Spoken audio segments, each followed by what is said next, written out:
Structure organisation इन animals मतलब animal tissue के बारे में, ठीक है? तो इसका जो है एनिमल टिश्यू में चूँकि न्यू एनसीईआरटी में बहुत सारी चीज़ें नहीं दी है, सिर्फ़ उसमें फ्रॉग दिया हुआ है, बाकी कोई भी टॉपिक नहीं दिया हुआ है। लेकिन इसमें हमको सब कुछ पढ़ना है अर्थवर्म को छोड़ के, ठीक है? कॉकरोच भी पढ़ना है, फ्रॉग्स भी पढ़ना है, ऑर्गन सिस्टम भी पढ़ना है और एनिमल टिश्यू भी पढ़ना है। तो आइए देखते हैं, इस पूरे पैराग्राफ से क्या आपसे क्वेश्चन एराइज़ हो सकता है, यानी hydra is made of different types of cells and number of cells in each type can be in thousands। मतलब एक हाइड्रा जो है एक सिंपल जो ऑर्गेनिज्म है उसमें भी थाउजेंड्स ऑफ सेल होते हैं, मतलब बहुत सारे सेल से मिल के बना हुआ है, ठीक है?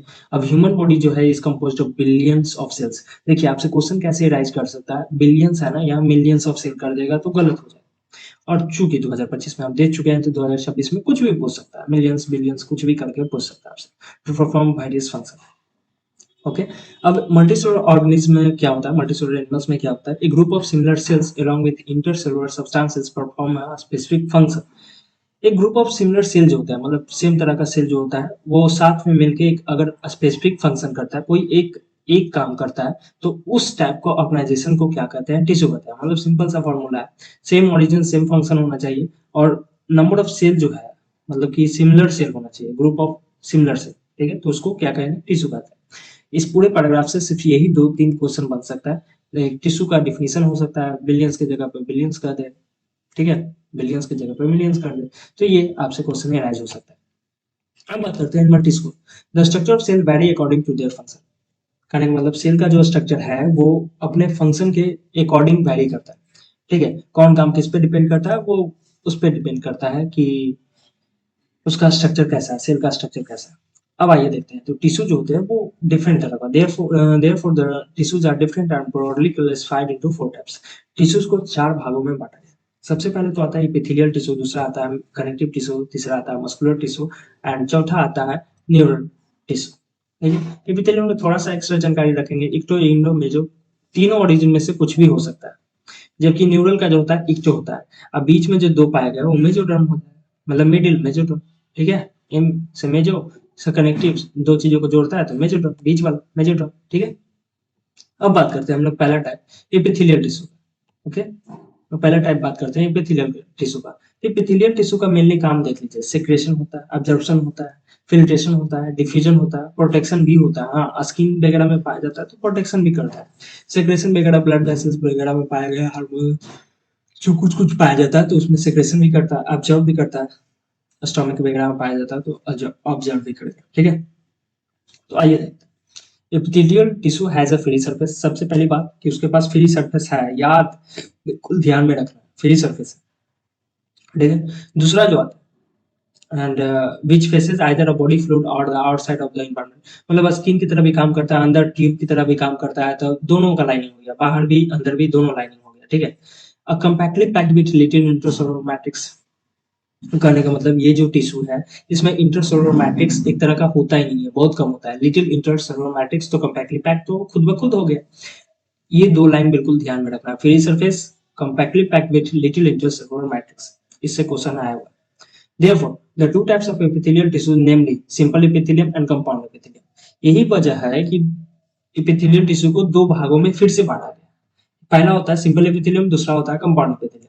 सिंपल एपिथेलियम जो होता है सिंगल लेयर्स ऑफ सेल से मिलकर बना हुआ है, जैसे lining for body cavities, ducts, tubes, blood vessels वगैरह में जो लाइनिंग होता है वो सिंपल एपिथेलियम का लाइनिंग होता है, ना कि कंपाउंड एपिथेलियम। ये भी लाइन क्वेश्चन में आया हुआ है, इसको ध्यान रखेंगे। हॉलो ट्रैक जो भी है, ट्यूब, डक्ट वगैरह में, ये सब में सिंपल एपिथेलियम पाया जाता है।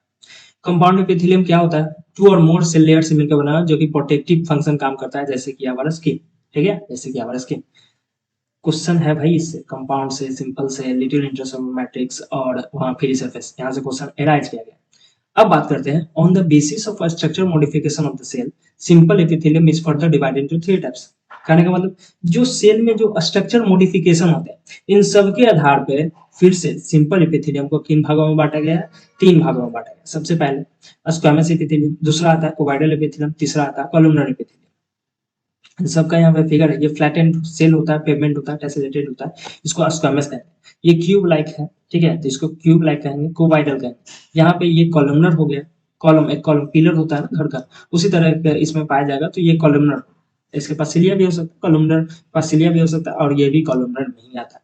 तो कंफ्यूज नहीं होना, इन तीनों का आपको मतलब फिगर दे सकता है, डायग्राम दे सकता है, पूछ सकता है कि कौन क्या है, ठीक है, बिल्कुल ध्यान में रखना। अब बात करते हैं squamous epithelium is made of, सबसे पहला टाइप स्क्वामस एपिथेलियम होता है, is made of single thin layer of flattened cell with irregular boundaries. इसमें सिर्फ यही याद रखना है कि सिंगल लेयर तो होगा ही, फ्लैटेंड होगा ही। सिंपल एपिथेलियम जो भी है, स्क्वामस एपिथेलियम जो भी है, उसमें सिंगल लेयर होगा, फ्लैटेंड होगा, बिल्कुल होगा, ठीक है। तो स्क्वामस एपिथेलियम में इरेगुलर बाउंड्रीज होगा, मतलब कोई भी बाउंड्रीज डिफाइन नहीं है, ऊपर नीचे गड्ढा ऊंचा कुछ भी हो सकता है, तो इरेगुलर बाउंड्रीज होता है किसमें, स्क्वामस एपिथेलियम। ओके, अब ये कहाँ पाया जाएगा, तो ब्लड वेसल्स में पाया जाएगा, एयर सक्स ऑफ लंग्स में पाया जाएगा, जहाँ पे क्या काम है, डिफ्यूजन करना। अरे लंग्स में है तो एयर का डिफ्यूजन करना ही तो उसका काम है ना। तो स्क्वामस एपिथेलियम का यहाँ पे ये हो गया, क्या किन बातों का ध्यान रखना, irregular boundaries, blood vessels, air sacs of lungs. अब चूंकि लंग्स में है तो डिफ्यूजन करेगा नहीं करता, एयर का डिफ्यूजन तब तो ऑक्सीजन CO2 बाहर निकलेगा, ऑक्सीजन मिलेगा, CO2 बाहर निकलेगा, ठीक है।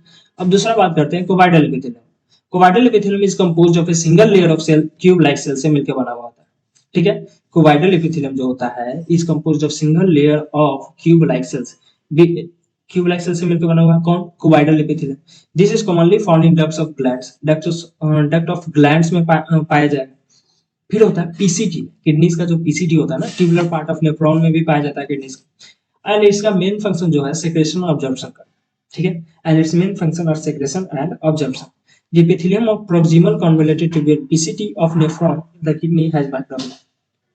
कहने का मतलब ये जो है कोबाइडल एपिथेलियम जो है वो पीसीटी, किडनी के पीसीटी में भी पाया जाता है, और उसके पास क्या होता है, माइक्रोविलाई होता है। बस इतना ही ध्यान रखना, क्वेश्चन PY2 है, इसमें नीट में आया हुआ क्वेश्चन है, क्या है, कोबाइडल एपिथेलियम कहाँ पाया जाएगा, किडनीज में, पीसीटी में, सेक्रेशन ऑब्जर्प्शन उसका काम है, ओके। अब तीसरा टाइप का बात करते हैं, कॉलमनर एपिथेलियम क्या होता है। तो ये जो होता है single layer of tall and slender cell से मिलकर बना हुआ, ठीक है। Their nuclei are located at the base, ये मोस्ट इंपॉर्टेंट है। कॉलमनर एपिथेलियम का जो न्यूक्लियाई होता है वो कहाँ होता है, बेस पे होता है। फ्री सरफेस में है माइक्रोविलाई, माइक्रोविलाई हो भी सकता है ना, भी हो सकता है, इसमें कोई आपत्ति वाला बात नहीं, ठीक। They are found in the lining of stomach and intestine and help in secretion of germs। Columnar epithelium कहाँ पाया जाएगा, तो इन स्टोमच में पाया जाएगा, इंटेस्टाइन में पाया जाएगा, और वो क्या करेगा, सिक्रेशन और ऑब्जर्प्शन करेगा। Okay. If the columnar or covidal cells bear cilia on their free surface, they are called ciliated epithelium। देखो ciliated epithelium का बात करते हैं तो columnar covidal दोनों के पास हो सकता है, ओके। तो columnar भी हो सकता है, covidal भी हो सकता है, उसके पास cilia होता है, फ्री सरफेस होता है, तो उसको क्या कहते हैं, ciliated epithelium कहते हैं। Their function is to move particles or mucus in a specific direction over the epithelium। उसका फंक्शन क्या है कि पार्टिकल्स को एक पार्टिकुलर डायरेक्शन में मूव करवाना, किसका, ciliated epithelium। They are mainly present in the inner surface of hollow organs जैसे कि bronchioles और fallopian tubes। ये मोस्ट इंपॉर्टेंट, ये मेनली कहाँ पे प्रेजेंट होते हैं, तो दो ऑर्गन बहुत इंपॉर्टेंट याद रखना, एक होता है ब्रोंक्यूल्स, ठीक है, दूसरा होता है fallopian tubes। Inner surface of hollow organs like bronchioles and fallopian tubes में कौन पाया जाएगा, ciliated epithelium, नीट PYQs, ठीक है। तो यहाँ पे आपका क्लियर हो जाता है।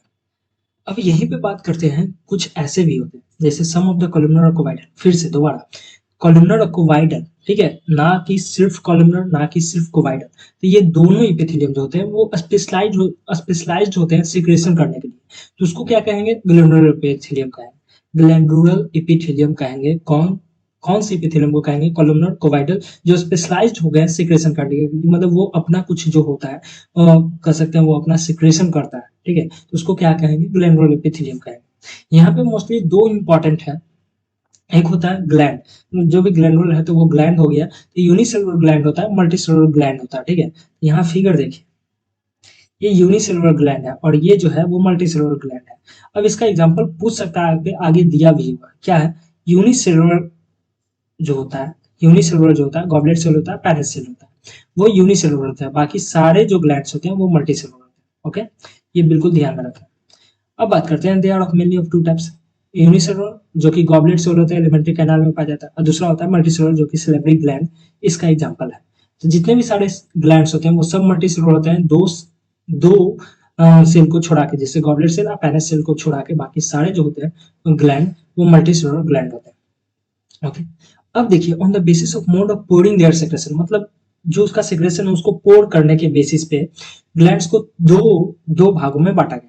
पहला कौन होता है, एक्सोक्राइन, दूसरा होता है एंडोक्राइन। एक्सोक्राइन क्या सीक्रेट करता है, मतलब इसका जो अपना मटेरियल होता है वो क्या सीक्रेट करता है। तो यहाँ देखिए सीक्रेट म्यूकस, सलाइवा सीक्रेट करता है, एयर बैग सीक्रेट करता है, वाइल होता है, मिल्क होता है, digestive enzymes and other cell products जो होते हैं वो सीक्रेट करते हैं। कौन? एक्सोक्राइन।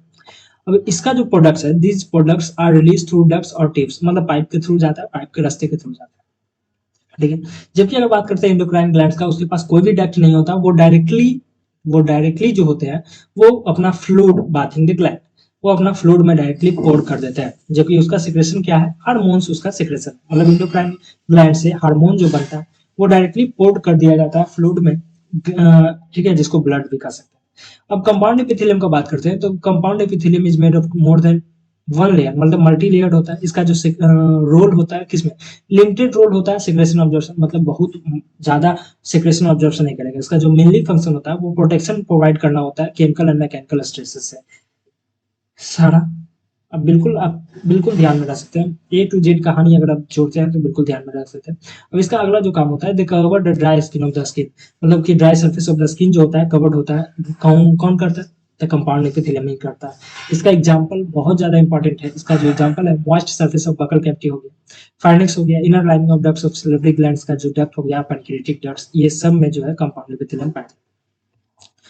अब all cells in epithelium are held together with a little intracellular material डालते हैं स्पेशलाइज। ये nearly all animal tissue specialise junction. तो देखिए कुछ जंक्शन होते हैं जो जिसका अलग अलग तरह का अलग अलग काम है, मतलब दो सेल के बीच का जंक्शन होता है, टिश्यू के बीच का जंक्शन होता है। तो इस तरह से 3 जंक्शन पाए जाते हैं हमारे बॉडी में, जिसमें कि आता है सबसे पहले टाइट जंक्शन, जिसका क्या काम है कि stop substances from leaking across the tissue, मतलब दो टिश्यू है उसके बीच कोई भी लीकिंग नहीं होगा, टाइट है तो स्टॉप लीकेज। अजीब सी बात है, अब बिल्कुल ध्यान में रखना। एडहेरिंग मतलब दो चीजों को जोड़ता है, दो नेबरिंग सेल को जोड़ता है, तो उसको एडहेरिंग जंक्शन कहते हैं।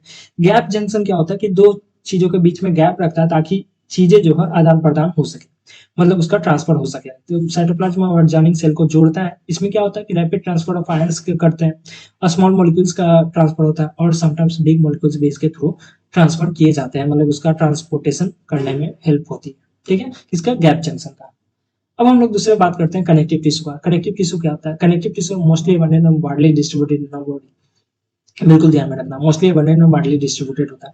इसका जो काम है लिंकिंग एंड सपोर्टिंग प्रोवाइड करना होता है, ठीक है। There is soft connective tissue भी होता है और कुछ स्पेशलाइज्ड कनेक्टिव टिश्यू भी होता है जो अलग अलग एरिया में अलग अलग जाके होता है। यहाँ पे फिगर की बात करते हैं तो ये मास्ट सेल हो गया, याद रखना। कोलाजन फाइबर्स यहाँ पे ये होता है। फाइब्रोब्लास्ट का बात करते हैं तो यहाँ पे ये है फाइब्रोब्लास्ट। मैक्रोफेजेस अगर बात करते हैं तो ये मैक्रोफेजेस में आता है, ठीक है। अब अगर बात करते हैं ये फैट एडिपोज टिश्यू में, ये फैट स्टोरेज एरिया होता है और यहाँ पे न्यूक्लियस पाया जाता है, यहाँ प्लाज्मा मेम्ब्रेन पाया जाता है, ठीक है। एडिपोसाइट सेल भी कह सकते हैं और इसको एडिपोज टिश्यू भी कहते हैं। एडिपोज टिश्यू किसकी तरह काम करता है? तो इंसुलेटर और शॉक ऑब्जर्वर की तरह काम करता है। एड्यूलर टिश्यू का अगर बात करते हैं तो पैकिंग टिश्यू होता है, दो चीजों को पैक्ड करके रखता है, बिल्कुल, ठीक है, ओके। अब अगर बात करते हैं कनेक्टिव टिश्यू में कौन कौन होते हैं, तो कार्टिलेज होता है, बोन होता है, एडिपोज होता है और ब्लड होता है। इस बात का फिगर देख चुके हैं। ये अगर एडिपोज टिश्यू का बात करते हैं, फैट स्टोरेज एरिया होता है, न्यूक्लियस होता है, प्लाज्मा मेम्ब्रेन है। इसका अच्छे से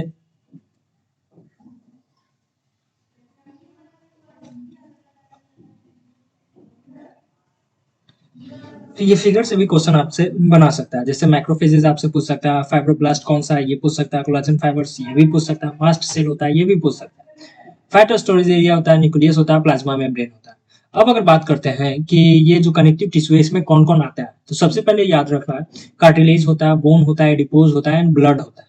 ये सारे कनेक्टिव टिश्यू का काम करते हैं, ठीक है। In all connective tissues except blood, the cells secrete fibers of structural proteins called collagen or elastin. कहने का मतलब जितने भी एडिपोज टिश्यू है, मतलब ये चारों एडिपोज टिश्यू है, इसमें से ब्लड को छोड़ा के बाकी सब में एक स्ट्रक्चर प्रोटीन सीक्रेट होता है जिसको क्या कहते हैं? कोलाजन और इलास्टिन कहते हैं, ठीक है। मतलब कार्टिलेज सीक्रेट करेगा कोलाजन, बोन्स भी सीक्रेट करेगा collagen elastin protein, adipose tissue भी इलास्टिन प्रोटीन और कोलाजन प्रोटीन जो होता है सीक्रेट करता है। अब ये फाइबर का काम क्या है? तो ये जो फाइबर होते हैं ये स्ट्रेंथ प्रोवाइड करता है, इलास्टिसिटी प्रोवाइड करता है and flexibility to the tissue, tissue को फ्लेक्सिबिलिटी प्रोवाइड करता है। अब ये जो सेल होते हैं, this cells also secrete modified polysaccharide which accumulate between the cells and fibres and act as matrix. कहने का मतलब ये जो सेल्स होते हैं ये पॉलीसेकेराइड भी सेक्रेट करते हैं, ठीक है, जो कि सेल्स के बीच में एक्युमुलेट हो जाते हैं, फाइबर्स के बीच में एक्युमुलेट हो जाता है और ग्राउंड सब्सटेंस यानी कि मैट्रिक्स के रूप में काम करने लगता है। किसके रूप में? मैट्रिक्स के रूप में काम करने लगता है। ये पॉलीसेकेराइड जो सेक्रेट करता है वही।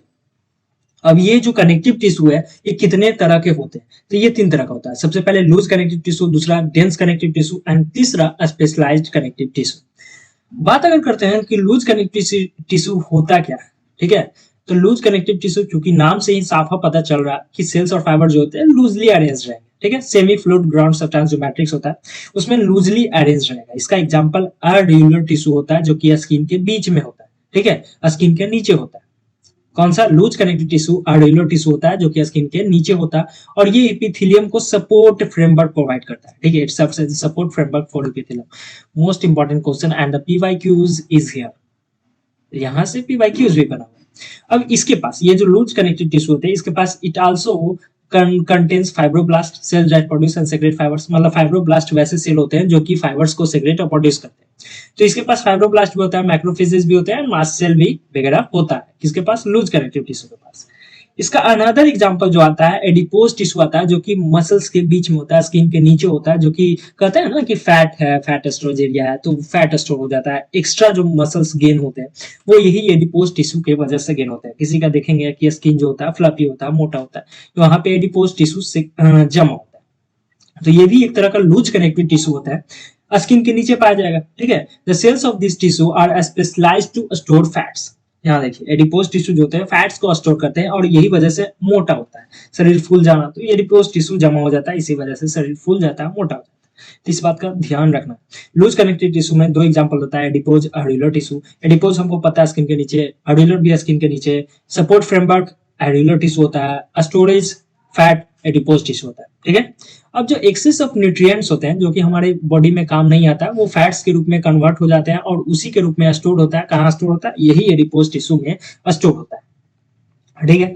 अब बात करते हैं डेंस कनेक्टिव टिश्यू का। तो डेंस कनेक्टिव टिश्यू में क्या होता है कि फाइबर्स और फाइब्रोब्लास्ट जो है कंपैक्टली पैक्ड रहेंगे, मतलब गढ़ा गढ़ा पैक रहेगा, आपस में स्पेस नहीं रहेगा, बिल्कुल कंपैक्टली पैक्ड होते हैं, तो उसको क्या कहेंगे? डेंस कनेक्टिव टिश्यू कहते हैं। अब इसमें ओरिएंटेशन के आधार पर, मतलब जो फाइबर होते हैं ना उसको सरियाने के आधार पर, वो सीधा सीधा सरिया हुआ है या जैसे तैसे सरियाया हुआ है, तो इसके आधार पर इसको 2 भागों में बांटा है, ठीक है। एक होता है डेंस रेगुलर, जिसमें कि बिल्कुल रेगुलर पैटर्न में एक फाइबर्स का ओरिएंटेशन हो, तो उसको डेंस रेगुलर कहेंगे। दूसरा होता है डेंस इरेगुलर, जिसमें कि इरेगुलर पैटर्न पे आधारित हो, तो उसको कहेंगे डेंस इरेगुलर टिश्यू, ठीक है। ये हो गया आपका 2 एग्जांपल डेंस कनेक्टिव टिश्यू का टाइप। अब बात करते हैं डेंस रेगुलर टिश्यू में क्या होता है कि कोलाजन फाइबर जो होता है प्रेजेंट इन रोज होता है बिटवीन मेनी पैरेलल बंडल्स, मतलब एक रेगुलर पैटर्न में सरियाया हुआ रहता है, तो उसको क्या कहेंगे? Dense regular connective tissue. इसका एग्जांपल याद रखना है, टेंडन होगा, जो कि क्या? Tendon which attach skeletal muscles to bones. Tendon को कैसे याद रखना है? बीटीएम, टेंडन बीटीएम और लिगामेंट बबली, मतलब बोन टू बोन अगर जोड़ेगा उसको लिगामेंट कहते हैं और बोन टू मसल्स जोड़ेगा उसको टेंडन कहते हैं। ये दोनों जो है डेंस रेगुलर का टाइप है, मतलब एग्जांपल है, टेंडन्स भी और लिगामेंट भी, ठीक है। लिगामेंट क्या जोड़ता है? One bone to another bone जोड़ता है, और टेंडन क्या जोड़ता है? मसल्स टू बोन्स जोड़ता है, बस इतना ही काम। दूसरा टाइप का देखते हैं कि डेंस इरेगुलर में क्या होता है। डेंस इरेगुलर कनेक्टिव टिश्यू में क्या होता है? फाइबर्स और फाइब्रोब्लास्ट जो होते हैं, फाइबर्स और फाइब्रोब्लास्ट जो होते हैं वो डिफरेंटली अरेंज्ड होते हैं, ओरिएंटेटेड होते हैं, ठीक है। ये कहाँ पाया जाता है? तो स्किन के बीच में पाया जाता है। यानी देखिए मोस्टली क्या है कि आपसे पूछ देगा डेंस इरेगुलर में मोस्टली क्या होता है, मोस्टली कौन सा फाइबर होता है, क्या होता है, तो वहां पे कोलाजन होता है, ठीक है। यहाँ पे इलास्टिन दे देगा तो नहीं, इलास्टिन गलत हो जाएगा, कोलाजन होता है, ठीक है। डेंस इरेगुलर कनेक्टिव टिश्यू में कोलाजन फाइबर जो होता है मोस्टली होता है, ज्यादा मात्रा में पाया जाता है। ये कहाँ पाया जाता है? स्किन के नीचे ही पाया जाता है। अब हम लोग बात करेंगे वही कार्टिलेज का। तो कार्टिलेज, बोन्स एंड ब्लड जो है, blood are various types of specialised connective tissue. कहने का मतलब कि स्पेशलाइज्ड कनेक्टिव टिश्यू में कौन कौन होते हैं? तो कार्टिलेज हो जाएगा, बोन्स हो जाएगा एंड ब्लड जो होता है वो स्पेशलाइज्ड कनेक्टिव टिश्यू होता है, ओके। ध्यान रखना। यहाँ देखिए, यहाँ कार्टिलेज का यहाँ पे फिगर है, क्वेश्चन आया हुआ पूछ देता है। कॉन्ड्रोसाइट सेल कौन होता है? कार्टिलेज सेल होता है, जो कि कार्टिलेज बनाता है उसको कॉन्ड्रोसाइट सेल कहते हैं। कोलाजन फाइबर यहाँ पे इस तरीके से। अब यहीं से आपसे पूछते हैं बोन का फिगर क्या है, बोन कार्टिलेज में फिगर डिस्टिंगाइज नहीं कर पाते। यहाँ देखिए बोन में जो होता है गोल गोल बोन होता है, तो गोल गोल अगर ऐसे सरियाया हुआ तो ये होता है बोन। यहाँ पे कार्टिलेज इरेगुलर पैटर्न है, यहाँ देख ले, बस यही हमको ध्यान में रखना है। यहाँ तो आपको पता है आरबीसीज, प्लेटलेट्स, डब्ल्यूबीसीज, आप अच्छे से इसको ध्यान में रखें।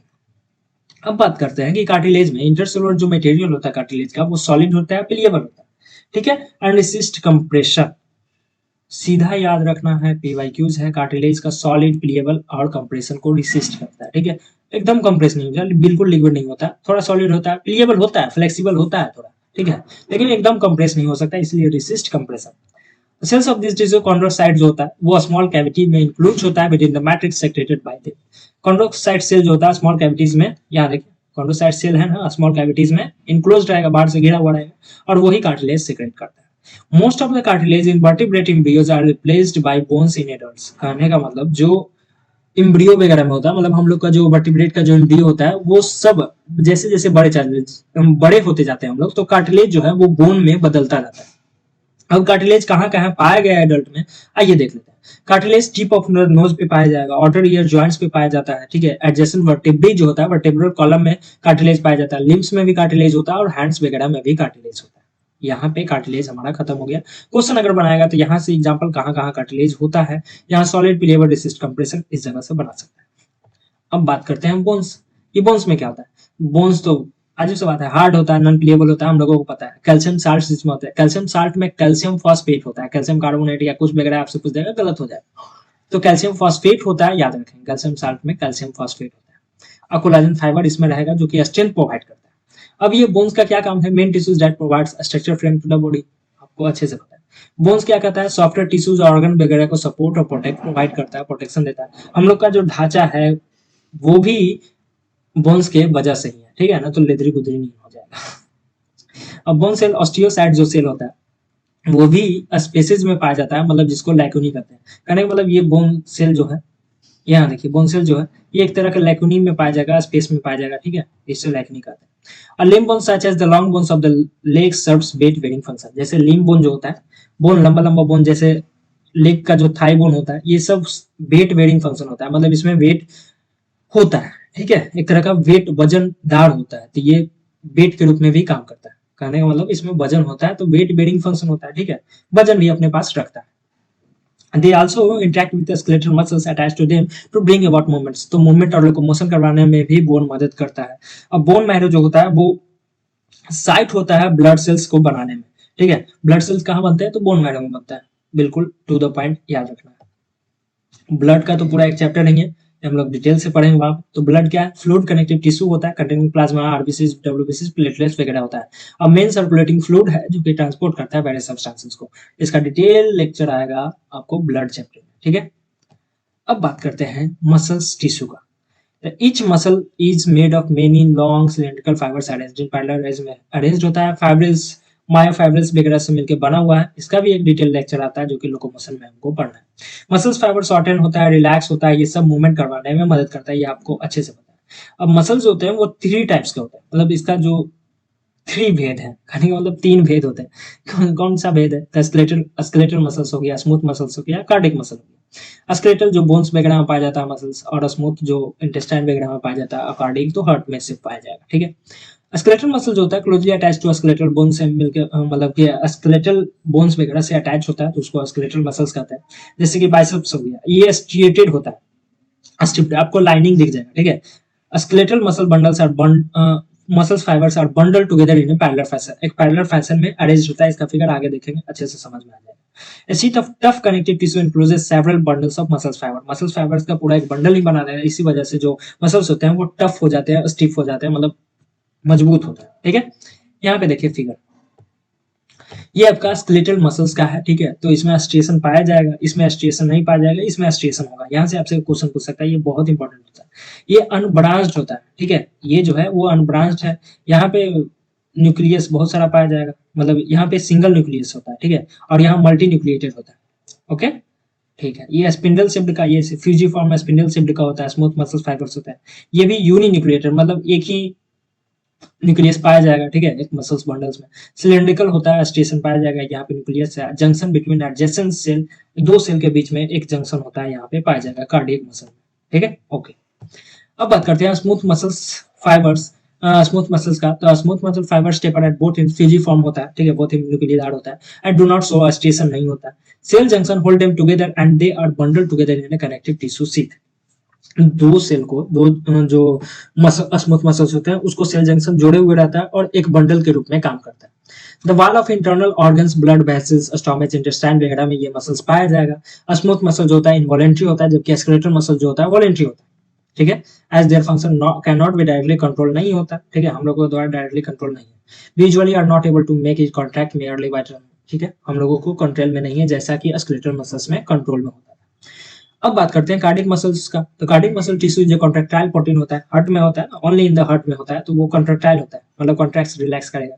Cell junction fuse the plasma membrane में कार्डिक मसल सेल्स के बीच के फ्यूज होता है। यहाँ पर देखें, ये दो चीजें में डिफरेंस है। सेल जंक्शन फ्यूज करता है plasma membrane cardiac muscle cells का, जबकि यहाँ क्या आता है, hold in together and they are bundle together in connective tissue sheath के रूप में होता है, ठीक है, and make them stick together. Communication junction intercalated disc at some fusion points allow the cells to contract as a unit, ठीक है, एक यूनिट के रूप में काम करता है। One cell receives a signal to contract, its neighbours are also see stimulated to contract, ठीक है। इसके बीच में कम्युनिकेशन जंक्शन होता है, इंटरकैलेटेड डिस्क होता है एट सम फ्यूजन पॉइंट्स, जो कि एक दूसरे सेल को, मतलब कि एक सेल से दूसरे सेल से, मतलब पूरे कार्डिक मसल्स को एक रेगुलेट करने का काम करता है, ठीक है। कम्युनिकेशन जंक्शन होता है यहाँ पे। कम्युनिकेशन जंक्शन सिर्फ किस में होगा, तो कार्डिक मसल टिश्यू में होगा। और सेल जंक्शन यहाँ पे डिफरेंस है, cell junction fuse the plasma membrane, यहाँ पे डिफरेंस है, इस बात का ध्यान रखना, ओके। अब बात करते हैं न्यूरल किसको, सबसे लास्ट चौथा। इसका भी डिटेल लेक्चर हमको पढ़ना है, लेकिन यहाँ देख लेते हैं हम लोग जो भी दिया हुआ। देख लीजिए, एक्सोन है, सेल बॉडी होता है, न्यूक्लियस होता है, डेंड्राइट होता है, न्यूरोगिलिया होता है। तो यही न्यूरोगिलिया के बारे में थोड़ा सा यहाँ पे दिया हुआ है। Neural tissue is just greater, देखिए पूरा भी हमारे बॉडी पे जो भी कंट्रोल है, ये सब न्यूरल टिश्यू का कारनामा है, न्यूरल टिश्यू की वजह से। तो neurons the unit of neural system और एक्साइटेबल सेल होता है, ठीक है, एक्साइटेड होता है, एक्साइटेबल सेल होता है कोई भी स्टिमुलस मिलने पे। The neuroglial cell which constitute the rest of the neural system, बाकी जो होते हैं उसमें न्यूरोगिलियल सेल होते हैं जो कि पूरे न्यूरल सिस्टम को बनाता है, ठीक है। प्रोटेक्ट एंड सपोर्ट न्यूरॉन, इसका क्या काम है, वो न्यूरॉन को प्रोटेक्शन प्रोवाइड करता है और सपोर्ट भी प्रोवाइड करता है। न्यूरोगिलिया जो होता है make up more then 1/2 the volume of neural tissue, जितने भी सारे हमारे बॉडी में न्यूरल टिश्यू है, उसका 1/2 जो है वो क्या है, न्यूरोगिलिया, ठीक है। अब इसको स्टिमुलस मिलेगा, डिस्टर्बेंस क्रिएट होगा, इलेक्ट्रिकल डिस्टर्बेंस क्रिएट होता है प्लाज्मा मेम्ब्रेन में, तो उसके तरह ही स्टिमुलस जो होता है एक जगह से दूसरे न्यूरॉन में जाता है और वो हमारे बॉडी में फंक्शन प्रोवाइड करता है, ओके। याद रखिए, arrival of the disturbance neural ending पे अराइवल होता है, तो आउटपुट और ट्रिगल उसके अकॉर्डिंग ही काम होता है। ये आपको डिटेल लेक्चर पढ़ना है, चैप्टर नंबर न्यूरल सिस्टम है, ठीक है। अब यहाँ पे थोड़ा सा यही टॉपिक है, लास्ट टॉपिक है, इसके बाद अर्थवर्म नहीं पढ़ना हम लोगों को। तो ऑर्गन सिस्टम से क्या बना सकता है, each organ is our body made up more than one type of, बहुत सारे टिश्यू से मिलकर ऑर्गन बना हुआ है। हार्ट एक ऐसा है जिसमें कि चारों टिश्यू पाए जाते हैं, एपिथेलियल भी, कनेक्टिव भी, मस्कुलर भी और न्यूरल टिश्यू भी इसमें पाए जाते हैं। दिस डिसर्नेबल ट्रेंड को इवोल्यूशनरी ट्रेंड कहते हैं, ठीक है। मॉर्फोलॉजी क्या होता है, जो ऊपर ऊपर से हमको देख के पता चलता है फीचर, उसको मॉर्फोलॉजी कहते हैं। एनाटॉमी क्या होता है, जो इंटरनल ऑर्गन्स वगैरह का स्टडी अगर हम लोग करते हैं तो उसको एनाटॉमी कहते हैं। बस यही है, यहाँ पे हमारा टिश्यू चैप्टर जो है, एपिथेलियल टिश्यू जो है वो खत्म हो जाता है अच्छे से, ठीक है।